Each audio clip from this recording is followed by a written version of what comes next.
لله رب العالمين والصلاة والسلام على رسوله الأمين وعلى آله وأصحابه أجمعين أما بعد فأعوذ بالله من الشيطان الرجيم بسم الله الرحمن الرحيم والمحصنات من النساء إلا ما ملكت أيمانكم كتاب الله عليكم وأحل لكم ما وراء ذلكم أن تبتغوا بأموالكم محسنين غير مسافحين فما استمتعتم به منهن فآتوهن أجورهن فريضة ولا جناح عليكم فيما تراضيتم به من بعد الفريضة إن الله كان عليما حكيما. پانچویں پارے کی شروعات آپ حضرات کے سامنے کی گئی. اس پارے کے اندر 146 آیتیں ہیں. یہ پارہ بھی سورہ نساء پر مشتمل ہے. اس پارے کا نام والمحصنات ہے. تو آج کے درس میں آپ کے سامنے اس پارے کی پہلی آیت کا ایک حصہ ایک ٹکڑا آپ کے سامنے پیش کیا جائے گا. اللہ رب العالمین نے پارے کی شروعات میں ایک فقہی مسئلے کو اللہ نے بیان کیا. لوگ کہتے ہیں کہ سلف کے لوگ فقہ کو نہیں مانتے ہیں جبکہ ہمارے پاس فقہ بھی ہم مانتے ہیں, لیکن وہ فقہ جو قرآن و حدیث کے مطابق ہو اسی فقہ کو ہم مانتے ہیں. اللہ رب العالمین نے اس آیت کے اندر بھی فقہ کے مسئلے کو بیان کرتے ہوئے فرمایا وَالْمُحْصَنَاتُ مِنَ النِّسَاءِ إِلَّا مَا مَلَكَتْ أَيْمَانُكُمْ. اللہ فرماتے ہیں شادی شدہ عورتوں میں سے وہ عورتیں جو شادی شدہ ہیں ان سے نکاح کرنا حرام ہے جب تک ان کا شوہر زندہ ہے. کسی کے ساتھ اگر وہ نکاح میں ہے تو ان عورتوں سے شادی کرنا حرام ہے إِلَّا مَا مَلَكَتْ أَيْمَانُكُمْ, مگر ان عورتوں کے جو لونڈیاں ہیں جو جنگ میں پچھلے زمانے میں جو جنگ ہوا کرتی تھی, جب جو آدمی جیت جاتا تو جیتنے کے بعد جو بھی چیزیں ان کے قبضے میں آ جاتی وہ اس کے لیے حلال ہوتی. تو اللہ نے فرمایا إِلَّا مَا مَلَكَتْ أَيْمَانُكُمْ, مگر وہ عورتیں جو کسی جنگ میں تمہارے پاس آ جائیں تو تم ان سے ہم بستری کر سکتے ہو. لیکن یہاں پر مسئلہ یہ بیان کیا گیا جو شادی شدہ عورتیں ہیں جن کے شوہر موجود ہیں ان سے نکاح کرنا حرام ہے. تو اللہ رب العالمین نے اس آیت میں یہی بات بیان کی, فرمایا والمحصنات من النساء. محصنات کہتے ہیں وہ عورتیں جو شادی شدہ ہیں جن کے شوہر موجود ہیں اور جو شوہروں کے ساتھ نکاح کے بندھن میں ہیں. اگر آپ ان سے نکاح کرنا چاہو گے تو آپ کا نکاح حرام ہے. کیوں؟ اس لیے کہ ان کے شوہر موجود ہیں اور شوہر کی موجودگی میں اگر وہ عورتیں ایسا کام کرتی ہیں تو ایسا کام کرنا حرام ہے. یہاں پر اللہ رب العالمین نے اس مسئلے کو بیان کرتے ہوئے فرمایا إِلَّا مَا مَلَكَتْ أَيْمَانُكُمْ, مگر وہ عورتیں جو جنگ میں تمہارے پاس آ جائیں.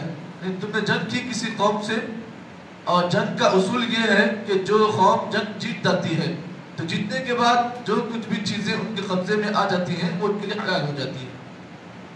تو اللہ فرماتے ہیں إِلَّا مَا مَلَكَتْ أَيْمَانُكُمْ, مگر وہ عورتیں جو تمہارے قبضے میں آ جائیں جنگ کرنے کے بعد, جنگ جیتنے کے بعد, تو تم ان عورتوں سے ہم بستری کر سکتے ہو. یہ اللہ کا حکم ہے. جیسا کہ اس سلسلے میں صحیح بخاری اور صحیح مسلم کی روایت جس کے راوی حضرت ابو سعید خدری رضی اللہ تعالیٰ عنہ ہے. غالباً یہ غزوہ حنین کے بعد کا واقعہ ہے. غزوہ حنین جو سن 7 ہجری میں یہ جنگ لڑی گئی غزوہ حنین, اس کے فوری بعد ایک اور جنگ لڑی گئی جس کا نام غزوہ اوطاس ہے. حضرت ابو سعید کہتے ہیں کہ غزوہ اوطاس جب لڑی گئی تو ہم نے اس جنگ کو اللہ کے فضل سے ہم جیت گئے.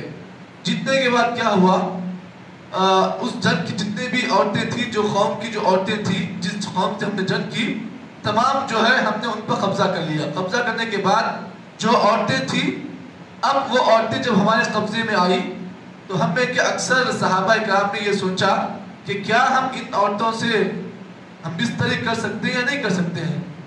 ہم آگے پیچھے ہو رہے تھے، پس و پیش ہو رہے تھے. ہم نے اللہ کے نبی صلی اللہ علیہ وسلم سے اس مسئلے کی دریافت کی، اللہ کے رسول کیا یہ عورتیں ہمارے پاس آ چکی ہیں، کیا ہم ان عورتوں سے اپنی خواہش پوری کر سکتے ہیں یا ہم کس طرح کر سکتے ہیں؟ ہم اسی مسئلے میں آگے پیچھے تھے اور نبی اکرم صلی اللہ علیہ وسلم کے پاس جا کر اپنے مسئلے کو بیان کیا. اللہ کے نبی صلی اللہ علیہ وسلم جب اس مسئلے کو سنا تو فوری اللہ تعالیٰ نے اسی وقت اس آیت کو وحی کے ذریعے سے نازل کیا نبی پر. کہا وَالْمُحْصَنَاتُ مِنَ النِّسَاءِ إِلَّا مَا مَلَكَتْ أَيْمَانُكُمْ، اے نبی آپ اس بات کو جان لیں کہ وہ عورتیں جو شادی شدہ ہیں اگر وہ کسی دوسرے مردوں سے اپنا تعلق رکھتی ہیں تو یہ حرام رشتہ ہے. مثال طور پر ایک عورت ہے جس کا شوہر باحیات ہے، زندہ ہے، اب وہ عورت کسی اور مرد سے اپنا تعلق رکھتی ہے تو کیا ایسا تعلق جائز ہے؟ شریعت میں اس تعلق کو، اس رشتے کو، اگر کوئی عورت ایسا کام کرتی ہے شوہر کی موجودگی میں کسی اور مرد کے ساتھ زندگی گزار رہی ہے تو یہ رشتہ حرام ہے اس وقت تک جب تک کہ شوہر موجود ہے. تو شوہر کی موجودگی میں ایسا کام کرنا یہ حرام کام ہے. لیکن وہ عورتیں جو جنگ میں تمہارے پاس آ جائیں، جنگ تم نے جیت گئی اور وہ عورتیں تمہارے پاس آ گئی تو تب وہ ان عورتوں کے ساتھ تم ایسا معاملہ کر سکتے ہو. لیکن اس کے لیے بھی شرط یہ ہے کہ وہ جو عورتیں تمہارے پاس آ رہی ہیں ان کا ایک عدت یعنی ایک عدت پورا کر کے آ جائے. مطلب یہ ہے کہ ایک عدت کا جو وقت ہوتا ہے وہ پیریڈ پورا کریں وہ عورتیں. تاکہ کیوں؟ اس لیے کہ اگر تم نے ان سے ہم بستری کی تو اس کے بعد اگر تمہارا نطفہ ان میں داخل ہو جائے تو نطفہ یہ ہو سکتا ہے کہ تمہارا ہے کسی اور کا ہے. اسی لیے اسلام کی اصول بیان کیا. دیکھیے ہمارا اسلام جو ہے ہر باریک سے باریک بات کو ہمارے سامنے پیش کیا تھی اللہ کے نبی صلی اللہ علیہ وسلم نے. ایسی کوئی بات نبی نے نہیں چھوڑی جس کو ہم نہیں جانتے ہیں. اللہ کے نبی صلی اللہ علیہ وسلم نے ہمیں ہر بات کی تعلیم دی ہے. لیکن آج کئی لوگ ایسے ہیں جو ایسا کام کرتے، کئی عورتیں ایسی بھی ہیں جو شوہروں کی موجودگی میں غیر مردوں سے اپنا تعلق، اجنبی مردوں سے اپنا تعلق رکھی ہوئی ہیں، جبکہ ایسا رشتہ اگر کوئی عورت نبھاتی ہے تو یہ رشتہ حرام رشتہ ہے. کیوں؟ اس لیے کہ شوہر کی موجودگی میں کسی اور مرد سے تعلق رکھنا، اس کے ساتھ زندگی گزارنا، اس کے ساتھ اپنی عزت کو جو ہے پامال کرنا، یہ سب حرام کام ہے. اسلام نے ایسے کام کو حرام قرار دیا ہے. تو اللہ تعالیٰ اس آیت میں ہی بات فرماتے ہیں، فرمایا وَالْمُحْصَنَاتُ مِنَ النِّسَاءِ إِلَّا مَا مَلَكَتْ أَيْمَانُكُمْ، شادی شدہ وہ عورتیں جو کسی کے ساتھ شادی کے بندھن میں ہیں ان سے رشتہ رکھنا حرام ہے. إِلَّا مَا مَلَكَتْ أَيْمَانُكُمْ، مگر ان عورتوں کے جو کسی کی لونڈیاں ہیں تو تم ان سے اپنا تعلق برقرار رکھ سکتے ہو. آگے اللہ تعالیٰ نے اور بھی باتیں بیان کی ہیں. انشاءاللہ آگے کی آیتوں میں آپ کے سامنے مسائل کو پیش کیا جائے گا. اللہ سے دعا ہے کہ اللہ تعالیٰ مجھے اور آپ کو جتنی باتیں بیان کی گئی ہیں اللہ صحیح معنی میں عمل و توفیق عطا فرمائے. سبحان اللہ بحمدہ، سبحانک اللہم وبحمدک، نشہد ان لا الہ الا انت، نستغفرک ونتوب الیک.